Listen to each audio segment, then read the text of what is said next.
आज थमेगा चुनाव प्रचार। 25 मई को 7 राज्यों की 57 सीटों पर होगा मतदान। शाम 6 बजे बंद होगा प्रचार प्रसार का भोगो।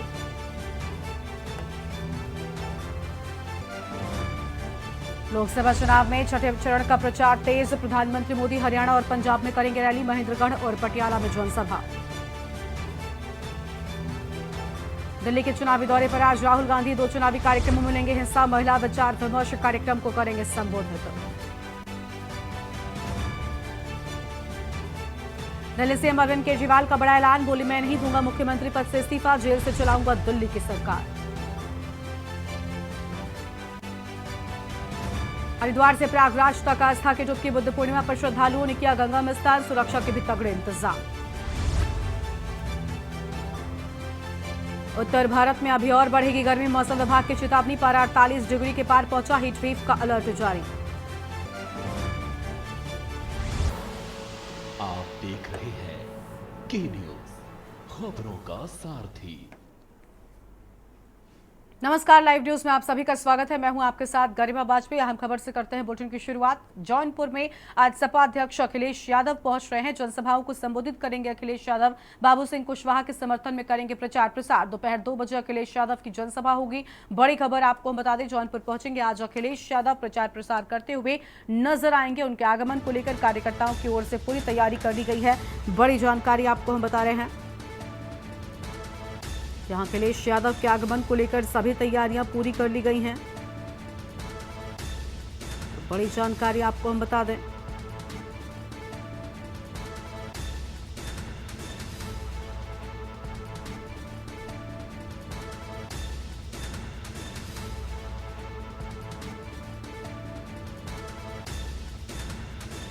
तो यह जानकारी सामने आ रही है, जहां पर सभी तैयारियां अखिलेश यादव के आगमन को लेकर कर ली गई हैं। बाबू सिंह कुशवाहा के समर्थन में प्रचार करते हुए नजर आएंगे। तो बाबू सिंह कुशवाहा के समर्थन में करेंगे प्रचार प्रसार। और जौनपुर में आज सपा अध्यक्ष अखिलेश यादव का दौरा है।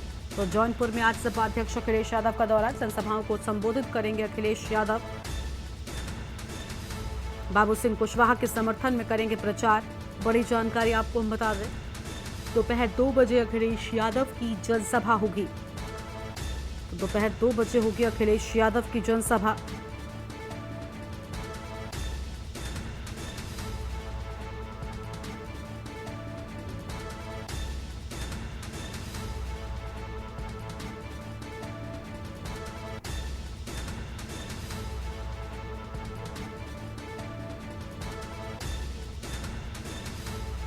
फिलहाल यह अहम जानकारी। अखिलेश के आगमन को लेकर सभी तैयारियां पूरी कर ली गई हैं।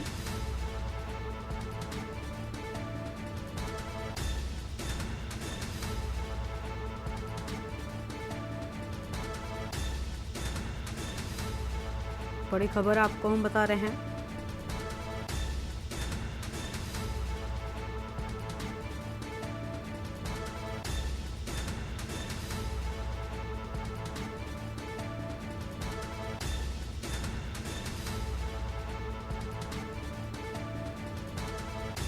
जौनपुर में आज सपा अध्यक्ष अखिलेश यादव पहुंच रहे हैं। तो आज जौनपुर पहुंचेंगे अखिलेश यादव। जनसभाओं को संबोधित करेंगे अखिलेश यादव। अहम खबर आपको हम बता दें।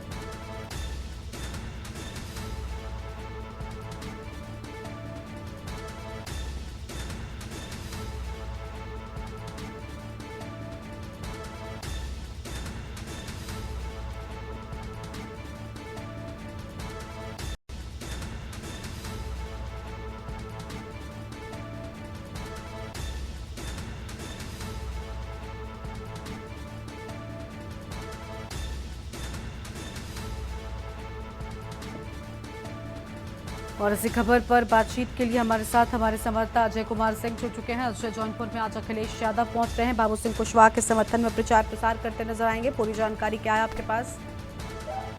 जी, आपको बता दें कि पूर्व मुख्यमंत्री अखिलेश यादव आज सपा प्रमुख आज जौनपुर के दौरे पे हैं। जौनपुर में 2 लोकसभा सीटें हैं, जौनपुर 73 और 74 मशीन है, जिसमें दोनों जगहों पर उनकी जनसभा है। जनसभा 2 बजे जो है वो बेलापार नौपेड़वा में बाबू सिंह कुशवाहा के समर्थन में जनसभा को संबोधित करेंगे। वहीं मछली शहर से जो है सबकी प्रत्याशी प्रिया सरोज के समर्थन में मड़ियाहू के रामलीला मैदान में जो है जनसभा को संबोधित करेंगे और कार्यकर्ताओं में जोश भरने का काम करेंगे। जिस प्रकार से अखिलेश यादव के कार्यक्रम में जो है पिछले दिनों भगदड़ और कार्यकर्ताओं पर लाठीचार्ज हुआ, उसको देखते हुए जिला प्रशासन ने भी पूरी पुख्ता तैयारी की है और फोर्स का तैयारी का काफी बड़े पैमाने पर फोर्स लगा दी गई है।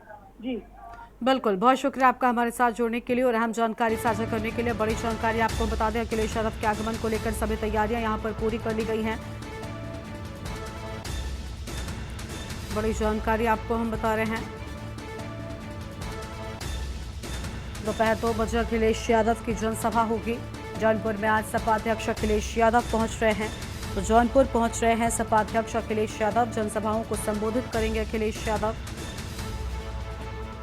बाबू सिंह कुशवाहा के समर्थन में करेंगे प्रचार प्रसार।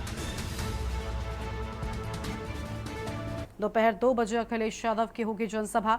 आगे बढ़ते हैं खबरों की ओर। श्रावस्ती से खबर आपको बताते हैं, जहां पर आज थम जाएगा चुनाव प्रचार। शाम 5 बजे से बंद हो जाएगा लाउड स्पीकर का शोर। मतदाताओं से डोर टू डोर संपर्क कर सकेंगे उम्मीदवार। छठे चरण में 25 मई को पड़ेंगे वोट। बलरामपुर की 3 और श्रावस्ती की 2 विधानसभाओं को शामिल किए जाने की बात सामने आई है। निष्पक्ष चुनाव कराने को लेकर प्रशासन ने कमर कस ली है। बड़ी खबर श्रावस्ती से आपको हम बता रहे हैं, जहां पर प्रशासन पूरी तरीके से तैयार है। आज शाम थम जाएगा चुनाव प्रचार का शोर। शाम 5 बजे से लाउड स्पीकर बंद हो जाएगा। तो शाम 5 बजे से बंद हो जाएगा लाउड स्पीकर। अहम जानकारी आपको हम बता दें, जहां सभी तैयारियां कर ली गई हैं। चुनाव प्रचार पर लगेगी रोक और प्रशासन ने भी चुनाव को शांतिपूर्वक कराने की सभी तैयारियां पूरी कर ली हैं। बड़ी खबर, निष्पक्ष चुनाव कराने को लेकर प्रशासन तैयार है। तो बड़ी जानकारी आपको हम श्रावस्ती से बता रहे हैं। आज थम जाएगा चुनाव प्रचार का शोर। कृष्णपाल सिंह हमारे साथ में जुड़ चुके। कृष्णपाल, आज शाम 5 बजे लाउड स्पीकर का शोर थम जाएगा, प्रचार प्रसार रुक जाएगा और अब डोर टू डोर संपर्क कर सकेंगे उम्मीदवार। कितनी तैयारी है उम्मीदवारों की और स्थानीय प्रशासन भी चुनाव कराने को लेकर कितना तैयार हो चुका है?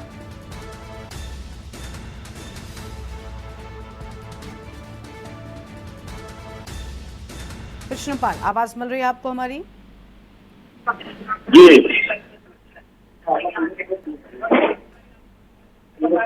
हेलो,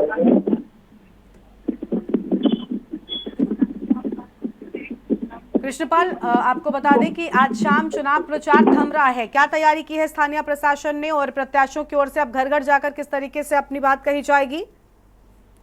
जी गरिमा, बिल्कुल। देखिए, आज चूंकि छठे चरण में श्रावस्ती में चुनाव होना है लोकसभा का, तो आज प्रचार उसका शाम को 6 बजे थम जाएगा और उसके बाद जो माइक और लाउड स्पीकर से प्रचार हो रहे हैं पूरी तरीके से बंद हो जाएंगे। इसके बाद प्रत्याशियों के पास डोर टू डोर संपर्क का एक बचेगा, जो उसके जरिए वो लोगों तक संपर्क साधने की कोशिश करेंगे। जहां तक प्रशासन की बात है, प्रशासन पूरी तरीके से मुस्तैद है।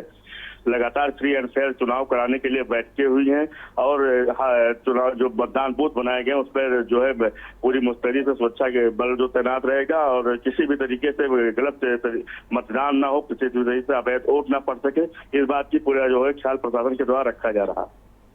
बिल्कुल, यानी पूरी तैयारी जो है वो की जा रही है। बहुत शुक्रिया आपका हमारे साथ जुड़ने के लिए और अहम जानकारी साझा करने के लिए। तो बड़ी खबर आपको हम बता दें, जहां पर चुनाव को लेकर सभी तैयारियां पूरी किए जाने की बात सामने आई है। मतदाताओं से डोर टू डोर संपर्क कर सकेंगे अब प्रत्याशी और छठे चरण में 25 मई को वोटिंग होगी, जिसको लेकर सभी तैयारियां पूरी कर ली गई है। बलरामपुर की 3 और श्रावस्ती की 2 विधानसभा सीटें इसमें शामिल हैं। तो अहम खबर आपको हम बता रहे हैं।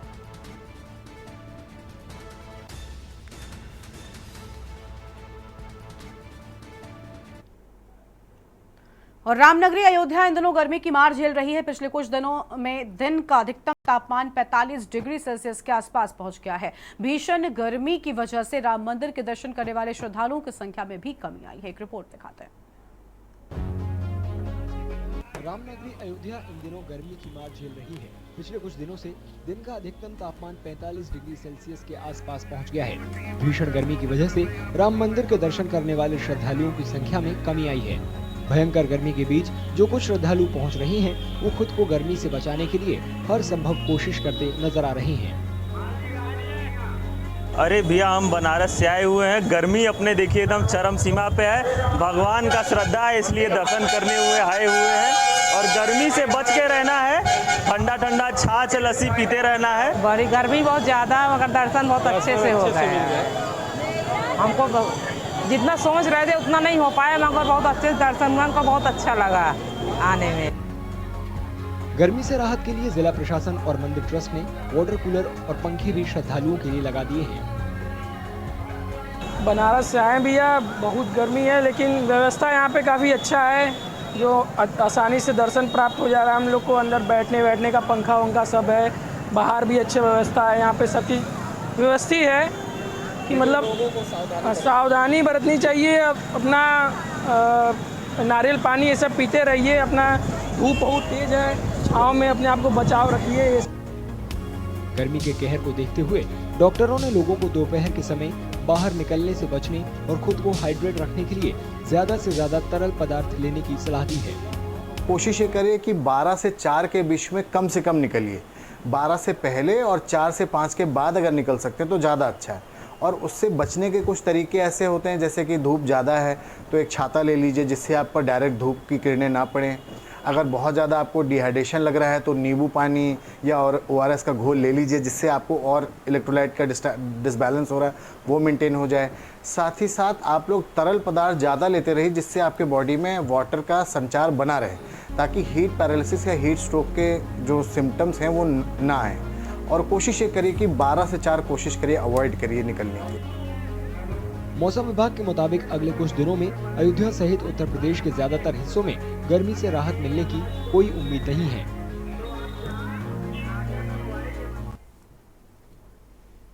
और अगली खबर अमरोहा से है, जहां पर संदिग्ध परिस्थितियों में दूल्हा लापता हो गया। शादी के अगले दिन दूल्हा लापता, परिजनों की तलाश के बाद भी दूल्हा नहीं मिला। दूल्हे के पिता ने थाने में गुमशुदगी की रिपोर्ट दर्ज कराई है। दूल्हे के लापता होने से दुल्हन का रो रो कर बुरा हाल है। लापता दूल्हे की तलाश में पुलिस जुट गई है। थाना सैदनगली के कस्बा उजनारी का ये पूरा मामला है। परिजनों की तलाश लगातार जारी है, लेकिन अब तक दूल्हे का पता नहीं चल सका है। दूल्हे के पिता ने थाने में गुमशुदगी की रिपोर्ट भी दर्ज करा दी है। बड़ी जानकारी आपको हम बता रहे हैं, जहां पर दूल्हे के पिता ने थाने में रिपोर्ट दे दी है। दूल्हे के पिता की ओर से रिपोर्ट दी गई है, लेकिन अब तक दूल्हे का कोई पता नहीं चल सका है। लापता दूल्हे की तलाश में पुलिस जुटी हुई है और दुल्हन का रो रो कर बुरा हाल है।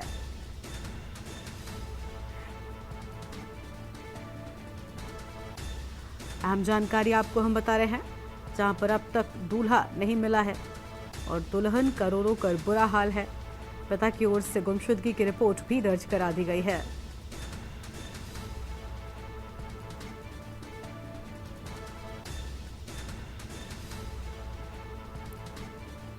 फिलहाल ये अहम खबर आपको हम बता रहे हैं।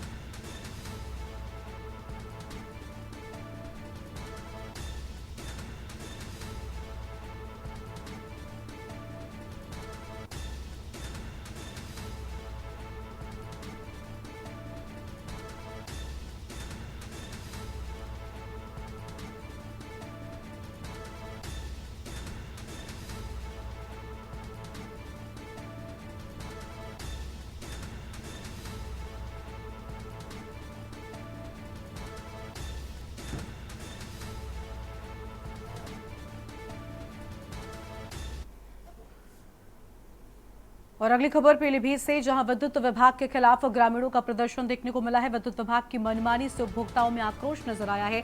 भीषण गर्मी में ट्रांसफार्मर फूकने से विद्युत व्यवस्था ठप हो गई है। उपभोक्ताओं को समस्याओं का सामना भी करना पड़ रहा है। विद्युत विभाग ट्रांसफार्मर बदलवाने की सुध नहीं ले रहा है। विद्युत उपकेंद्र बरखेड़ा के नगरा गाँव का ये पूरा मामला है। बड़ी जानकारी आपको हम बता रहे हैं, जहां पर आपको बता दें कि भीषण गर्मी में ट्रांसफार्मर फूकने से विद्युत व्यवस्था पूरी तरीके से ठप हो गई है। विद्युत व्यवस्था पूरी तरीके से ठप हो गई है। अहम जानकारी आपको हम बता दें,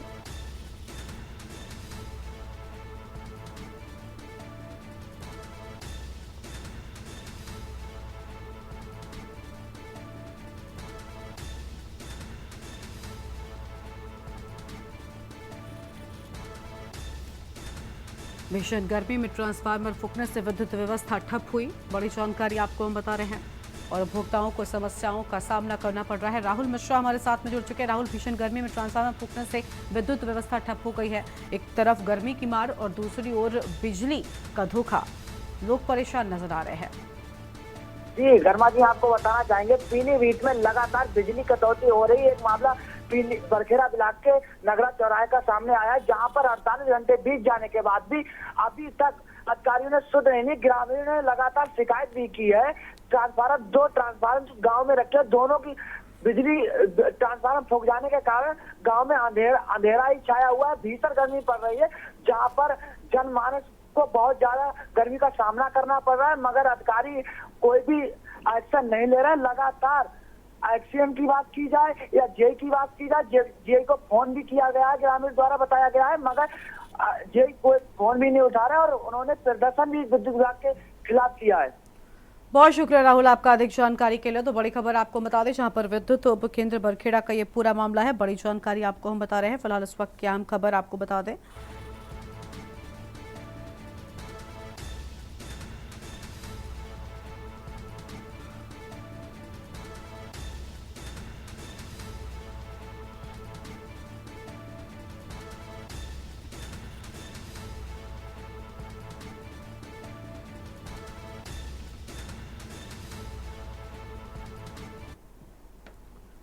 और अगली खबर का रुख करेंगे, संभल से खबर है, जहां पर अवैध वसूली का वीडियो वायरल। जमीन नापने के बाद घूस लेने का आरोप, 50,000 की रिश्वतखोरी का आरोप लगा है। कैमरे पर बोलने से बच रहा आरोपी, तो कैमरे पर बोलने से आरोपी बच रहा है, बड़ी खबर आपको हम बता रहे हैं। और अधिकारियों ने साधी मामले पर चुप्पी। गुन्नौर तहसील इलाके का मामला बताया जा रहा है, तो गुन्नौर तहसील इलाके का ये पूरा मामला है।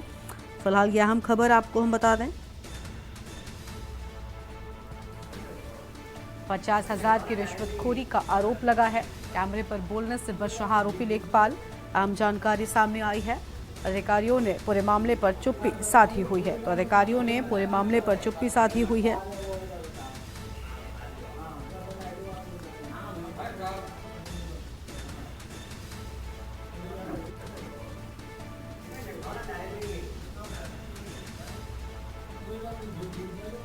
ये बड़ी खबर आपको हम बता दें, 50,000 की रिश्वतखोरी का आरोप लगा है।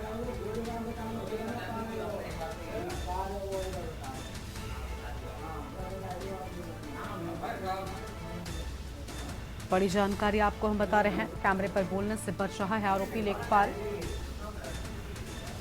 अधिकारियों ने पूरे मामले पर चुप्पी साधी है।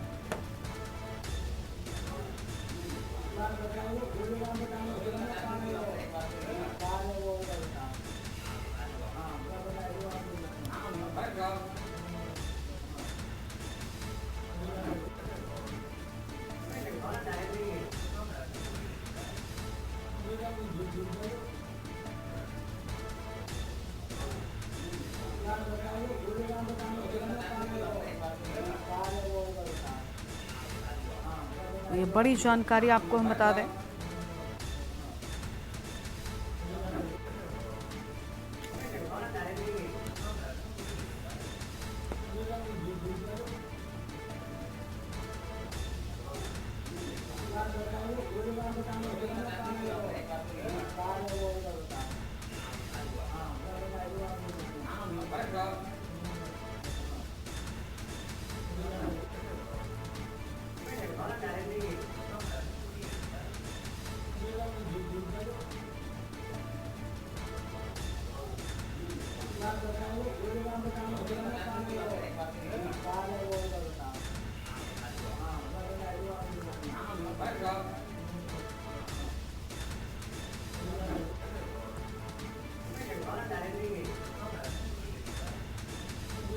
तो यह अहम खबर आपको हम बता रहे हैं। तस्वीरें भी सामने आई हैं और वीडियो सोशल मीडिया पर सामने आया है।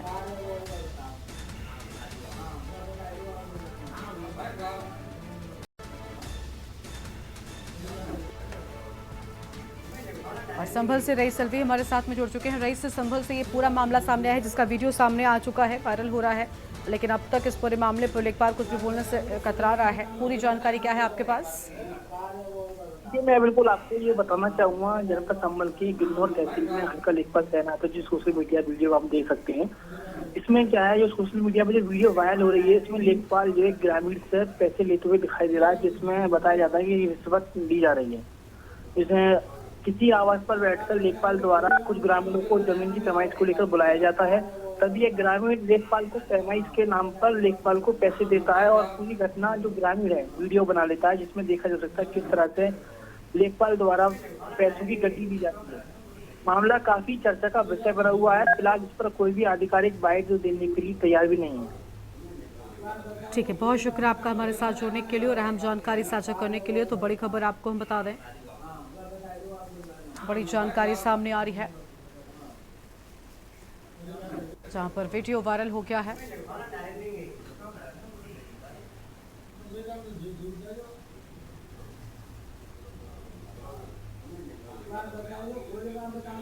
और इसी बीच एक जानकारी लखनऊ से सामने आ रही है, उसका रुख कर लेते हैं। लखनऊ से अहम खबर आपको हम बताएंगे जहां पर यूपी में बिजली संकट गहराया है।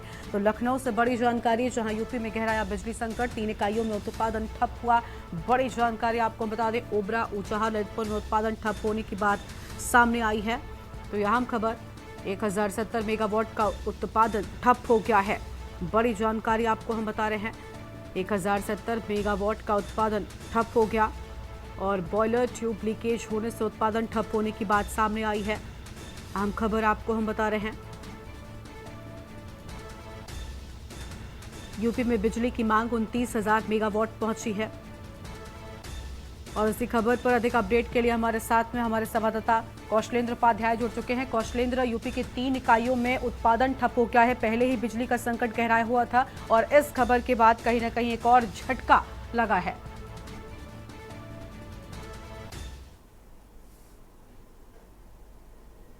आपको बताएं कि जो है इन 3 इकाइयों को ठप होने में बॉयलर लीकेज जो हुआ है, वो जो ट्यूब में लीकेज हुई है, उसका सबसे बड़ा कारण आ रहा है। लेकिन वहीं जो अधिकारी हैं तमाम जो है इस प्रयास में जुड़े हैं कि इसको कितने जल्दी शुरू करवाया जाए, क्योंकि जो ये बिजली की डिमांड है उत्तर प्रदेश में अभी परसों तक जो है 28,000 मेगावाट थी, लेकिन अब जो है कल से डिमांड बढ़ गई, करीब 29,000 मेगावाट की जो है खपत उत्तर प्रदेश में हो रही है।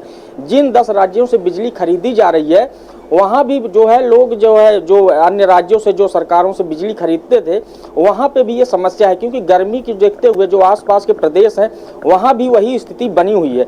तो इस समय जो बिजली की सप्लाई है और जो बिजली उत्पादन का जो उत्पादन गृह है, 7 उत्पादन गृहों में जो है एक पहले से ही ठप था, 3 जो है अब ठप हो चुके हैं, जिसमें 3 ही अभी काम कर रहे हैं। जो बिजली की डिमांड है वो लगातार बढ़ रही है और अन्य राज्यों से और भी बिजली की सप्लाई की मांग हो रही है कि कम से कम जो है सप्लाई जितनी अन्य राज्यों से आ जाए, लोगों तक पहुंच जाए। अगर जो है ये स्थिति जो है बनी रही, क्योंकि गर्मी को देखते हुए आप देखिए जो स्थितियां बन रही हैं, जो बिजली कटौती हो रही है तमाम जगहों पे, ग्रामीण इलाकों में तो और भी जो है स्थिति भयावह है। वहाँ पे जहाँ पे कम से कम 12 घंटे भी लोगों को बिजली मिल जाती थी या 9 घंटे, वहाँ पे 6 घंटे 7 घंटे बिजली मिल रही है। और अब जो है शहरी इलाकों में भी कटौती ये देखिएगा शाम से शुरू हो जाएगी, क्योंकि जो है हर जगह पे सप्लाई जो है नहीं पहुंच पाएगी। तो स्थितियां जो है वो कहीं न कहीं जो है रुकावट बन रही हैं। और इन तीनों उत्पादनों को अगर शुरू करना है, इन तीनों बिजली घरों को अगर जो है शुरू करना है, कम से कम 3 दिन का समय लगेगा, क्योंकि जो इसका जो है पूरा जो कार्य जो करना है उस पर जो है जो लीकेज हो रहा है, बॉयलर में जो लीकेज हो रहा है उसको बनाने में कम से कम 3 दिन लग जाएंगे।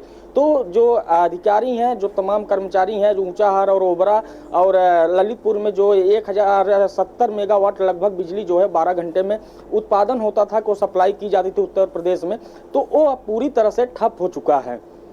बिल्कुल, साफ तौर पर ये कहीं ना कहीं जो खबर सामने आई है इसने आम जनता के लिए भी एक बड़ा झटका हम कह सकते हैं। और कौशलेंद्र अगर बात करें, गर्मी के दिनों में पहले ही उत्पादन जो है वो कम हो रहा है और खर्चा जो है बिजली का वो ज़्यादा है, क्योंकि हर घर में इस भीषण गर्मी से बचाव के लिए लोग कूलर, एसी और कई सारे इलेक्ट्रिक अप्लायंसेस का इस्तेमाल कर रहे हैं। और देखिए, जो आम जनता है वो सरकार से सवाल भी कर रही है। कई जगहों पर, खुद लखनऊ में हमने देखा था कि बिजली न आने के चलते कई लोग धरने पर बैठ गए थे, कई लोग सरकार के विरोध में नारेबाजी कर रहे थे। तो ऐसे में जनता अब क्या कदम उठाएगी और सरकार इसके लिए कितनी तैयार है, किस तरीके से आपूर्ति को पूरा किया जाएगा?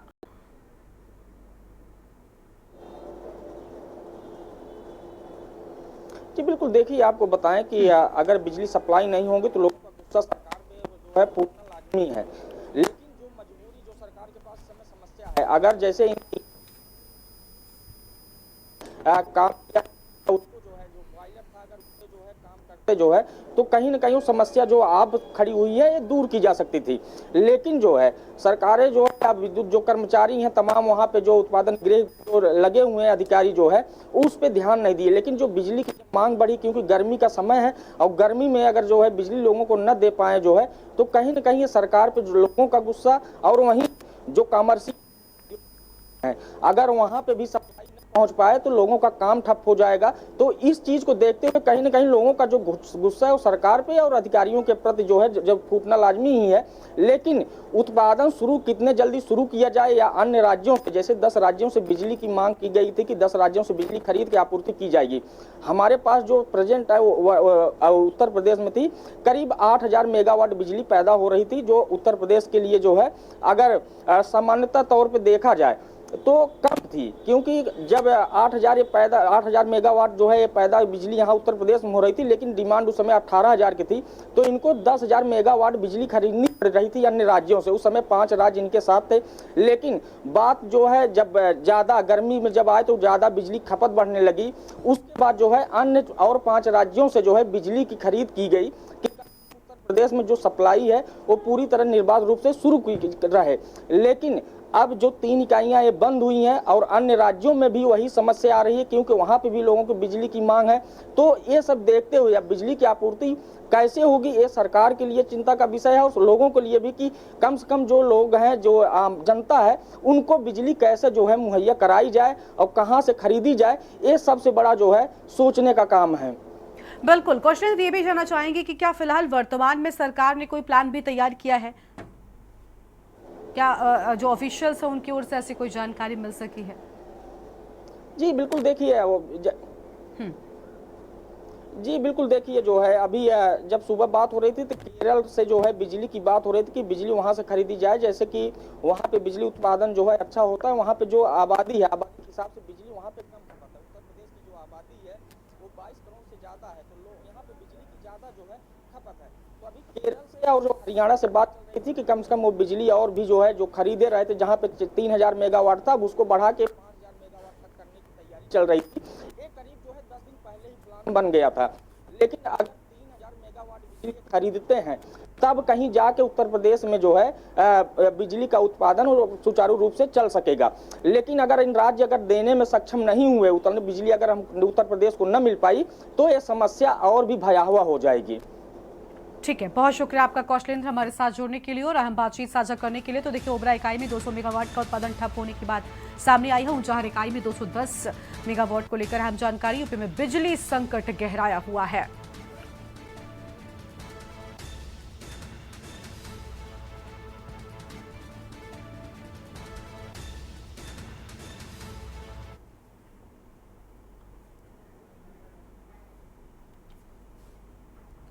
और सभी यहाँ पर रुकते हैं एक छोटे से ब्रेक के लिए, चलो लौटेंगे। आप देख रहे हैं के न्यूज खबरों। ब्रेक से वापस आ रहे हैं, मैं हूं आपके साथ सोनी चौहान। और इस बीच आप बड़ी खबर से आपको रूबरू करा दें। लखनऊ से अहम खबर सामने आ रही है। लखनऊ से इस वक्त की बड़ी और अहम खबर, नगर निगम का मुख्यालय नया बनेगा। लोक भवन की तर्ज पर यह मुख्यालय बनाया जाएगा। लखनऊ से अहम खबर, केंद्रीय कार्यशाला की जमीन पर निर्माण होगा और गोमती नगर में एल्डिगो ग्रीन कॉलोनी के पास ये बनाया जाएगा। तो केंद्रीय कार्यशाला की 4 एकड़ जमीन पर इसे बनाने का जो एस्टीमेट है वो तैयार किया गया है। बेसमेंट, पार्किंग, दिल्ली के कंसल्टेंट को ये डिजाइन का काम सौंपा गया है। आचार संहिता खत्म होने के बाद होगी टेंडर की प्रक्रिया की शुरुआत। तो दिल्ली के कंसल्टेंट को ये डिजाइन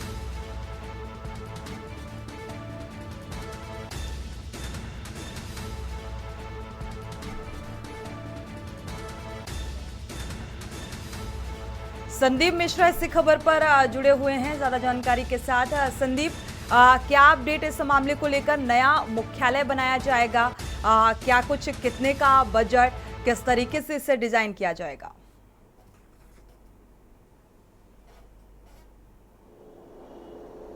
देखिए बिल्कुल सोनी, निश्चित तौर पे जिस तरीके से नए कार्यशाला की जो लगातार नगर निगम के मुख्यालय से मांग उठ रही थी और इसको लेकर के ये भी माना जा रहा था कि आखिर ये जमीन कहाँ पे तलाश की जाएगी। हालांकि अब जमीन की जो तलाश है वो हो चुकी है और वो केंद्रीय कार्यशाला एल्डिको ग्रीन के पास में इसको बनाने का जो प्रावधान है वो शुरू होगा। यानी कि कहीं ना कहीं जिस तरीके से लोक भवन बना था, जहां पर मल्टी लेवल पार्किंग बनाई गई है और 4 मंजिला इमारत बनाई गई, इसके साथ साथ वहां पर हर चीज की व्यवस्था जो है रखी जाएगी। उसी तर्ज पर इस बार जो है लोक भवन की तर्ज पर इसको बनाने का जो प्रावधान है वो उसकी शुरुआत होगी। लेकिन कहीं ना कहीं चुनाव आचार संहिता चल रहा है, जिसके कारण जो है अब तक इसका टेंडर नहीं हो सका, लेकिन बहुत जल्द इसका टेंडर होगा। हालांकि इसमें जो राशि लगनी थी, जो धनराशि लगनी थी, उस पर लेकर के संशय बना हुआ था, लेकिन उत्तर प्रदेश के मुख्यमंत्री योगी आदित्यनाथ से इसकी अनुमति मांगी गई है और उन्होंने अपने कोष से जो है उसको उस बजट को देने की बात कही है। हालांकि बहुत जल्द जो है लखनऊ नगर निगम को एक बड़ा सा मुख्यालय मिल जाएगा, क्योंकि वजह सबसे बड़ी वजह यह है कि जहां पर लखनऊ नगर निगम के अलावा 7 और नगर निगम हैं,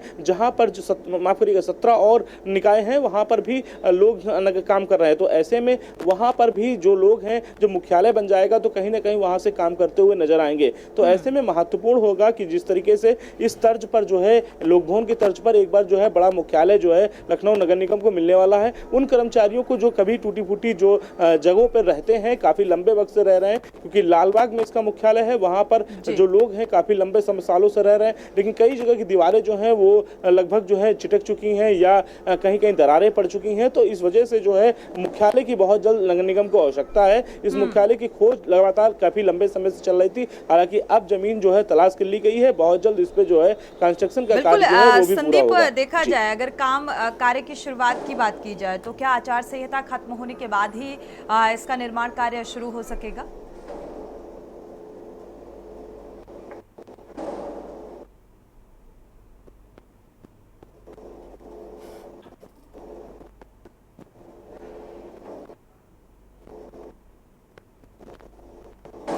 संदीप, आपको आवाज मिल पा रही है क्या?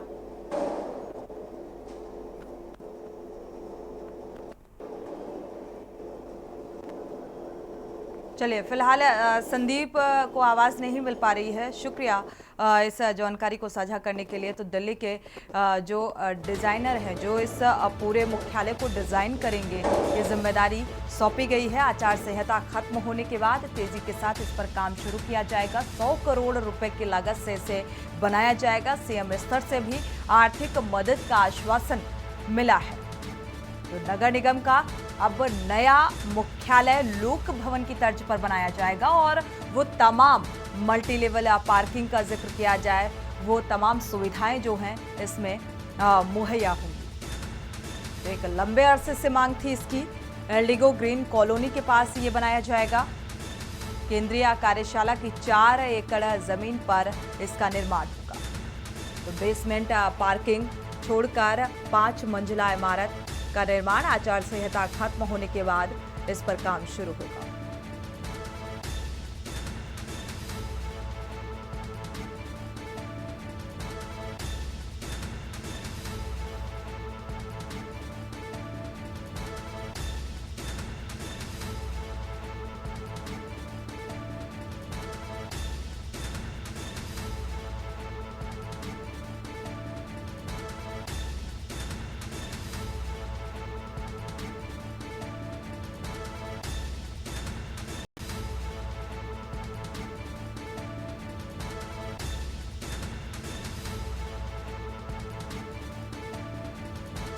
संदीप मिश्रा इस खबर पर जुड़े हुए हैं एक बार फिर से।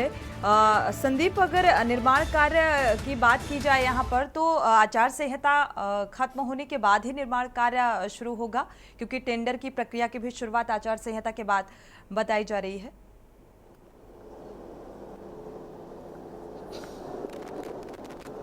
बिल्कुल सोनी, देखिए निश्चित तौर पे जिस तरीके से चुनाव आचार संहिता चल रही है और शायद यही वजह है कि 4 तारीख जून के बाद से इस टेंडर को जो है प्रक्रिया जो है वो उसकी पूरी होगी। यानी कि कहीं ना कहीं इसके डिजाइन जो है वो तैयार दिल्ली से होगी और उसके बाद 1 सप्ताह के अंदर डिजाइन जो है वो मिल जाएगी। अब होगा कि टेंडर प्रक्रिया कैसे होती है। टेंडर प्रक्रिया होने के बाद से इस कार्य को पूरा किया जाएगा। यानी कि कहीं ना कहीं जो लोक भवन है जिस तरीके से बना हुआ, जहाँ पर मुख्यमंत्री जी बैठते हैं, तो उसी तर्ज पर इसको भी निर्माण कराया जाएगा। हालांकि जिस तरीके से लखनऊ लखनऊ नगर निगम की हम बात करते हैं तो काफ़ी लंबे वक्त से, लंबे सालों से जो है जो उनके कर्मचारी हैं वो जर्जर बिल्डिंग में रह रहे हैं। पीछे की बिल्डिंग जो है पूरी जर्जर हो चुकी है, कहीं पे प्लास्टर टूटता है तो कहीं पर पंखे जो है टूट के नीचे गिरते हैं। तो ये हादसे कई बार हो चुके हैं लखनऊ नगर निगम में। लेकिन अब नई बिल्डिंग का जब निर्माण होगा तो बेहतर होगा उन कर्मचारियों के लिए, जो कर्मचारी उम्मीद लगाए बैठे हैं कि जल्द से जल्द हमको नई बिल्डिंग जो है वो मिल जाएगी। हालांकि इसके लिए अभी भी उन्हें इंतजार करना होगा। टेंडर प्रक्रिया होने के बाद लगभग 2 से 3 वर्ष लग जाएंगे उसको बनने में, बिल्डिंग का निर्माण होने में,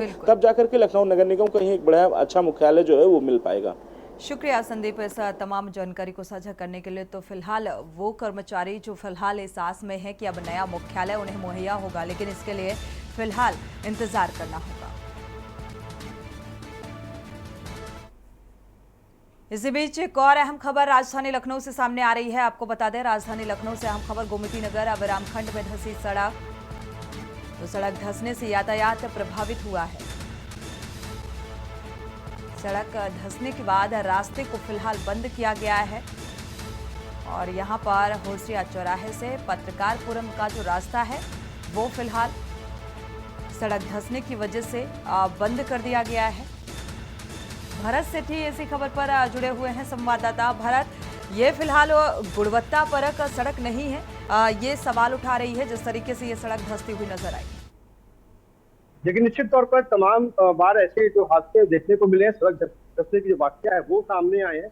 ये वाकया राजधानी लखनऊ के विराम खंड का है, जहां पर होसिया चौराहे से जो पत्रकारपुरम की तरफ चौराहा जाता है वहां पर पावर केबल डालने का काम चल रहा था। उसी दौरान ये सड़क धंस गई। आपको तस्वीरें दिखाना चाहेंगे किस तरीके से जो सड़क है वो धंसी है। फिलहाल वहां पे रास्ते को डाइवर्ट कर दिया गया, पूरे रास्ते को वहां पर बंद कर दिया गया। अब यहाँ पर जो तमाम जो कर्मचारी हैं, चाहे वो जलकर की बात करें, चाहे वो PWD की बात करें, चाहे वो वार्ड के नगर निगम के तमाम जो कर्मचारी है मौके पर पहुंचे हैं और रास्ते को एकदम रोक दिया। कोई भी जो इस तरफ नहीं आ पा रहा है। और सबसे बड़ी बात है कि जो अंदर पानी की जो पाइपलाइन है वो भी फिलहाल टूट गई है। हमारे साथ एक शख्स मौजूद है जो सरकारी कर्मचारी है। सर, ये क्या है, कैसे हादसा हुआ है? बता दीजिए। कितनी केबल डाल रहे थे अंदर, तो ये कितना टाइम लगेगा बनने में? इसको सारा दिन लग जाएगा। और पानी वानी लीकेज हो रहा है भी दिख रहा है इसमें। अब और भी नुकसान हुआ है इसमें, क्या क्या नुकसान हुआ है इसमें?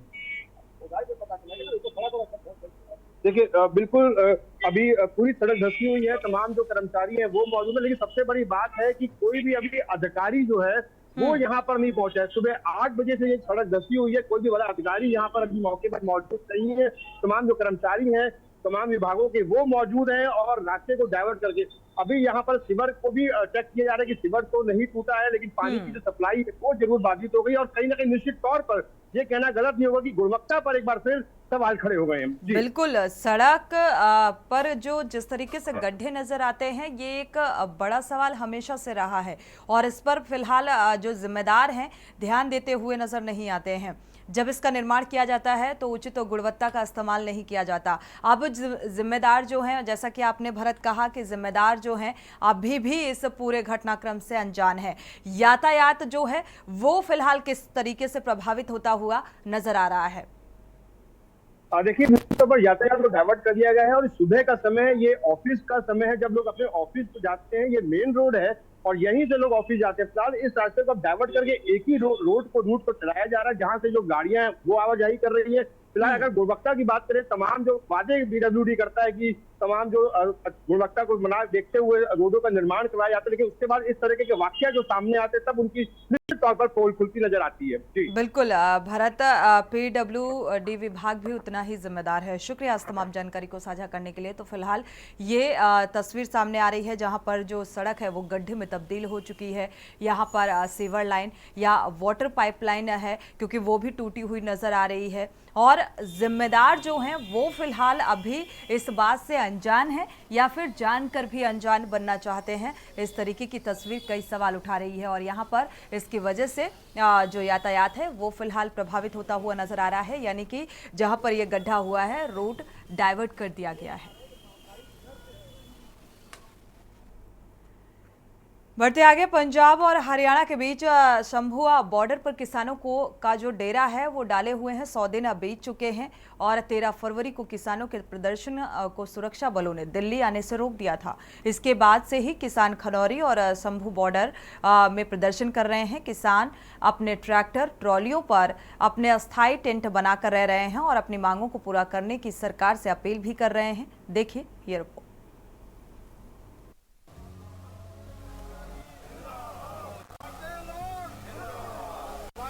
पंजाब और हरियाणा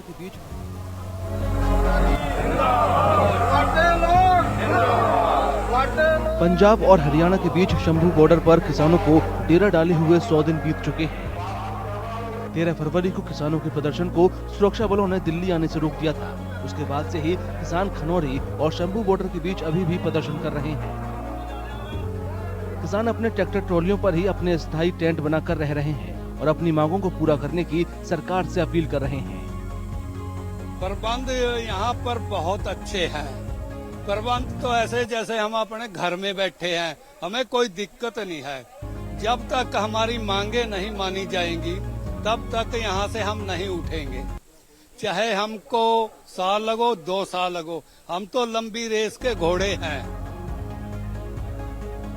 प्रदर्शन की जगह पर किसान भीषण गर्मी से बचने के लिए अपने साथ कूलर, मच्छरदानी, पीने का पानी जैसी सभी जरूरी चीजें लेकर आए हैं। बहुत बढ़िया चल रही है, 100 दिन हो गया, बहुत बढ़िया चलता, बहुत प्रबंध नहीं ते ये मतलब मच्छरदानियां वगैरह, एसी वगैरह सारा कुछ बढ़िया चलता, कोई है जी कोई प्रॉब्लम नहीं। और खाने पीने के लिए क्या व्यवस्था की गई? बहुत बढ़िया चलता खाने का जी, टाइम नाल आउंदे ने अपने किसान लेके खाना, मतलब कोई यह जी गल नहीं भी कोई प्रॉब्लम हो गई। यहाँ पर रसोई भी बनाई गई है और ट्रॉलियों के बीच में रहने के लिए गद्दे वगैरह भी डाले गए हैं। तो कैसी नहीं, बिल्कुल कोई परेशानी नहीं हैगी, बढ़िया पैन जैसे जमे कह लो भी मतलब घर वर्गे माहौल है, कोई यह जी गल नहीं है। यहाँ जी सब तरह के प्रबंध है, बढ़िया लंगर चल रहा है, बढ़िया सारी फैसिलिटी है, गर्म ठंडा पानी, गर्म पानी, बाकी हर एक दिन अलग अलग तरह का प्रसादा बनता है। जैसे गर्मी है चावल भी बनते हैं, कड़ी भी बनती है, दाल भी बनती है। संडे के दिन आप बता रहे थे? संडे के दिन फ्रूट चलता है यहाँ, तरबूज वगैरह, आम, आड़ू। गर्मी से बचने के लिए क्या प्रबंध किया? गर्मी के बचने के लिए ठंडा पानी है यहाँ, शरबत भी चलाते हैं, एसी वगैरह लग रहे हैं, कूलर, सब्जी वगैरह खराब न हो पीछे फ्रिज लग रहे हैं। हालांकि भीषण गर्मी के साइड इफेक्ट की वजह से कुछ किसान बीमार भी पड़ रहे हैं। किसानों का कहना है कि इतनी तेज गर्मी से बचने के उपाय भी नाकाफी साबित हो रहे हैं। गर्मी बहुत ज्यादा है, जिसके कारण अभी पेट की प्रॉब्लम बहुत है, लूज मोशन की प्रॉब्लम है, मॉनिटरिंग की बहुत ज्यादा प्रॉब्लम है। क्योंकि एक तो ये पानी का थोड़ा नहीं सही आ रहा है, पानी की प्रॉब्लम ज्यादा दिक्कत है यहाँ, पानी का बहुत ज्यादा है। और इतनी गर्मी में बैठना बड़ा मुश्किल है, क्योंकि अभी इतनी गर्मी पै रही है, टेम्परेचर पड़ रहा है, तो यहाँ पे कूलर भी काम नहीं करता है। कितने किसान रोज आपके पास पहुँचते हैं दवाई लेने के लिए? यहाँ तो तकरीबन 500-700 तो है ही है, जो रोज की ओपीडी है हमारी यहाँ देखने की, क्योंकि हम नोट करते हैं जो है रजिस्टर के, तो 500-700 किसान का है डेली का। कोई इमरजेंसी होती है तो फिर वो हमारे पास है, एम्बुलेंस है 2। किसानों के आंदोलन को भले ही 100 दिन बीत चुके हों, लेकिन आंदोलन की अगुवाई कर रहे संयुक्त किसान मोर्चा और किसान मजदूर मोर्चा अपनी मांगे पूरी होने तक आंदोलन खत्म करने के मूड में नहीं है। भारत की सरकार जो हमारी मांगे नहीं मान रही है, जो लगभग गूंगी बहरी हुई है, उनके समक्ष फिर मांगे रखेंगे और ये भी मांग करेंगे हम देश के वासी हैं, देश के नागरिक हैं, हमें दिल्ली जाके आंदोलन करने का पहले तो हक दीजिए और देश को बताइए कि नेशनल हाईवे के ऊपर दीवारें करने का अधिकार आपको किसने दिया? आपको रबड़ की गोली, हंजू गैस, बुलेट, 12 बोर की गोलियां और बहुत से गैसेस जो आपने हमारे ऊपर इस्तेमाल किए, हमारा शहीद शुभकर्ण सिंह शहीद किया, 450 किसान को घायल किया, उसका जवाब मांगेंगे आज हम उनसे। पंजाब के किसान एमएसपी पर कानून, स्वामीनाथन आयोग की सिफारिशों को लागू करने और लोन माफी को लेकर अपना आंदोलन कर रहे हैं।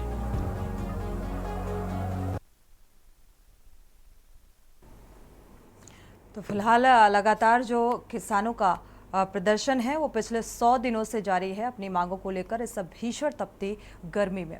बढ़ते आगे कश्मीर का रुख कर लेते हैं। कश्मीर में स्ट्रॉबेरी की तुड़ाई जो है वो शुरू हो चुकी है और स्ट्रॉबेरी कड़ाके की ठंड के बाद सीजन का पहला फल होता है और श्रीनगर के बाहर गैसो स्ट्रॉबेरी गांव के नाम से मशहूर है और इन दिनों यहां किसान चमकीले लाल स्ट्रॉबेरी की तोड़ाई करने में जुटे हुए हैं। लगातार बारिश, तूफान और लंबे समय तक ठंडे मौसम से स्ट्रॉबेरी की फसल को नुकसान पहुंचता है, इससे किसानों को भी घाटा होता है। देखिए ये रिपोर्ट।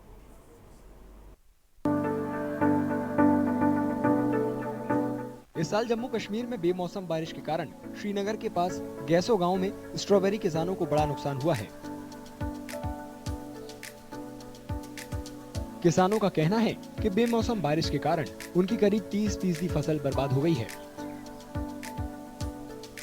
इसके अलावा इस बार कीमतें कम होने से उनकी परेशानियों में और इजाफा हो गया है। प्रोडक्शन इस साल ठीक थी, अल्लाह का शुक्र था, लेकिन बीच में जो बारिशें हुई, सीवियर वेदर कंडीशंस हुई, जिसकी वजह से नुकसान हुआ, मतलब 30% नुकसान हुआ। अगर हम इस साल रेट की बात करें, रेट भी थोड़ी सी मार्केट, क्योंकि अभी इसमें एक तो इलेक्शन प्रोसेस हो रहा है, दूसरा कि रेट भी डाउन है, कस्टमर्स अवेलेबल नहीं है। गैसों को कश्मीर घाटी के स्ट्रॉबेरी गांव के रूप में जाना जाता है। तकरीबन इस वक्त इस गांव में 80% लोग इसी में काश्त कर रहे हैं इस वक्त। जहाँ पर बेरोजगारी बहुत थी, जब नौजवान यहाँ के हैं वो अब इसी में वाबस्ते हो गए। तो ये बताइए इस साल कैसी रही प्रोडक्शन? इस साल पर साल से थोड़ा इस वक्त प्रोडक्शन कम है। रीजन है बारिश आ रही थी, परसों तक बारिश आई थी, इस वजह से थोड़ा जो इसमें क्रॉप्स में जो इसका क्रॉप थोड़ा डैमेज हो गया। अनुकूल मौसम की वजह से गैसों में स्ट्रॉबेरी की खेती हाल ही में शुरू हो गई है। स्थानीय लोगों को रोजगार देने के अलावा स्ट्रॉबेरी की फसल किसानों के लिए भी बहुत फायदेमंद रही है। किसानों का कहना है कि इस साल मौसम ने उनका साथ नहीं दिया है।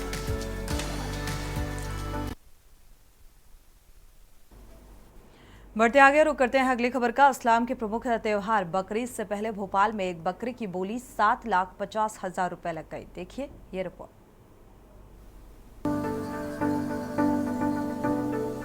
इस्लाम के प्रमुख त्योहार बकरीद से पहले भोपाल में एक बकरे की बोली 7,50,000 रुपए लग गई है।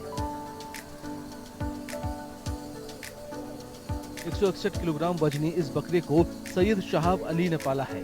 उनका दावा है कि उनके फार्म में 36 अलग अलग किस्म के बकरे हैं। मेरे कहने कश्मीर का भी बकरा मिलेगा आपको। कश्मीर है अपने हिंदुस्तान में ही है, लेकिन काफ़ी ठंडा है। आप जानते हैं कि जैसे बर्फ़ गिरती रहती है, उस जगह का जानवर अपन यहाँ 43 की डिग्री चल रही है, इसमें लाके अपन को पालना काफ़ी टिपिकल होता है, हमारे लिए काफ़ी मुश्किल है, लेकिन हमने इंतज़ाम कर रखा है उसके लिए। इस साल का अगर हाईएस्ट बताऊं तो 7,50,000 रुपये का है मेरा, इंडिया का है। राजस्थान का है। 2 साल का बकरा है। 1 साल वो राजस्थान जंगल में रहा और 1 साल से मैं उसकी केयर कर रहा हूँ यहाँ पे। पहले सैयद केवल अपने लिए बकरी पालते थे, बाद में उन्होंने इसे पेशा बना लिया। अब उन्हें एहसास हो गया है कि इससे कितना मुनाफा हो सकता है। मैं तकरीबन 20 साल से बकरों का शौक रख रहा हूँ। तकरीबन 20 साल से बकरों का शौक रख रहा हूँ, लेकिन 5 साल तक तो हमने अपने घर के हिसाब से बकरे पाले और कुर्बानी करी। वो फिर धीरे धीरे इस फील्ड में बिजनेस की तरफ आगे बढ़ गए। तो आज तकरीबन 15 साल से बकरे सेल कर रहा हूँ। ऑल इंडिया में करे और ऑल इंडिया से निकल के बाहर की तरफ आगे कदम बढ़ाया। अपने फार्म में बकरों की देखभाल के लिए अली ने कई लोगों को रखा हुआ है। साहब ये तो बेमुँह के जानवर हैं, इनका बहुत अच्छे से ख्याल रखना पड़ता है। इनका ये बच्चे से ज़्यादा कमज़ोर होते हैं। ये जैसे कि इनका दाना पानी का ख्याल, पानी का ख्याल, और भी इनके ट्रीटमेंट है वो सब चालू रहते हैं। मालिश इनकी नहलाना धुलाना सारी चीज़ें इनका बहुत ख्याल करना पड़ता है। साफ़ सफाई का ज़्यादा ध्यान रखना पड़ता है इनका। सीज़न टू सीज़न इनकी डाइट चेंज होती है। अली ने जो बकरा 7.5 लाख रुपए में बेचा है वो राजस्थान के कोटा की नस्ल का है। इसी के साथ बुलेटिन में फिलहाल बस इतना ही। आगे खबरों के लिए आप देखते रहिए के न्यूज़ इंडिया। आप देख रहे हैं के न्यूज़, खबरों का सारथी।